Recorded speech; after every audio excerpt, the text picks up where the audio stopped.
Parce qu'en 40 ans, la quantité de nos déchets a doublé dans l'agglomération, la métro a concrétisé en début d'année son programme local de prévention des déchets qui vise à réduire de 7% les quantités de déchets produits d'ici 2017, soit une économie d'ordures ménagères de 22 kg par habitant et par an.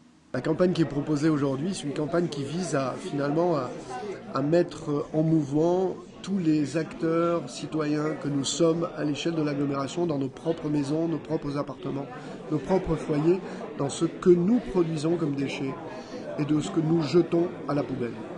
C'est pas anodin, parce que c'est finalement notre façon de consommer. Et nous ne sommes pas que des consommateurs. Nous sommes des acteurs de notre consommation. Pour concrétiser son ambition et sensibiliser l'ensemble des acteurs publics, privés et associatifs, la métropole grenobloise, au sein de sa nouvelle campagne de communication Moins jeter, la bonne idée, a identifié 5 pratiques vertueuses qui interviennent en amont de nos poubelles afin de prévenir notre production de déchets. La limitation des emballages, la réduction de l'usage des produits nocifs, la lutte contre le gaspillage, le réemploi et le développement du compostage. Alors la particularité de la campagne, c'est que, si vous voulez, les campagnes précédentes, nous les faisions essentiellement sur le geste de tri. C'est-à-dire on invitait les gens à faire un meilleur tri. Là, nous sommes pas seulement sur l'aspect faisons mieux le tri, on est sur l'aspect mettons moins dans nos poubelles. Donc on est dans une étape qui est une progression par rapport aux campagnes précédentes que nous faisions, qui se limitaient au geste de tri. Pour illustrer ces 5 thématiques, nous sommes partis à la rencontre de différents acteurs qui œuvrent quotidiennement sur le territoire en faveur de la réduction des déchets. Un velouté de courge Laksa. C'est au lait de coco et aux épices Laksa. Sur une activité comme la nôtre, où on fait un certain nombre de repas, là on est sur 100 repas par exemple, mais on peut aller bien au-delà.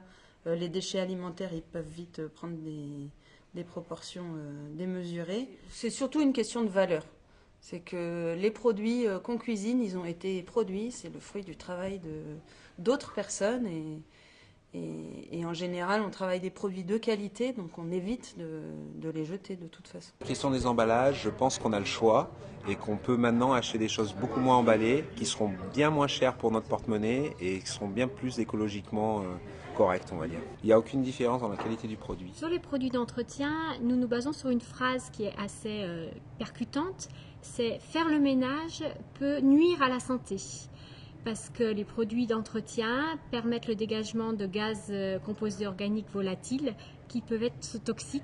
Nous fabriquons ensemble des produits d'entretien complètement naturels à base de savon de Marseille, de savon noir, de bicarbonate de soude, de vinaigre blanc, d'huile essentielle. Donc ce sont des produits qui sont très efficaces, qui sont particulièrement suffisants pour un entretien courant dans la maison et qui ont l'intérêt d'être pas nocifs à la santé et non plus pas toxiques pour l'environnement.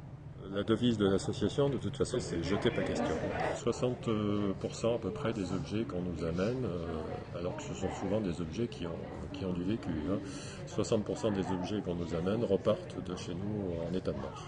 Le constat que je fais, moi, en tant que particulier, c'est que je jette énormément de déchets dans ma poubelle et je voulais trouver une solution pour en avoir moins.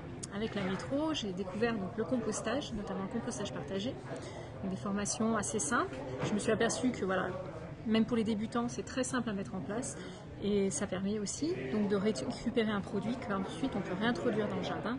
Et pour vous aider dans vos bonnes pratiques, le nouveau site web moinsjeter.fr, développé par la métro, vous fournira notamment tous les trucs et astuces classés par thématique, ainsi que des témoignages d'habitants qui s'impliquent.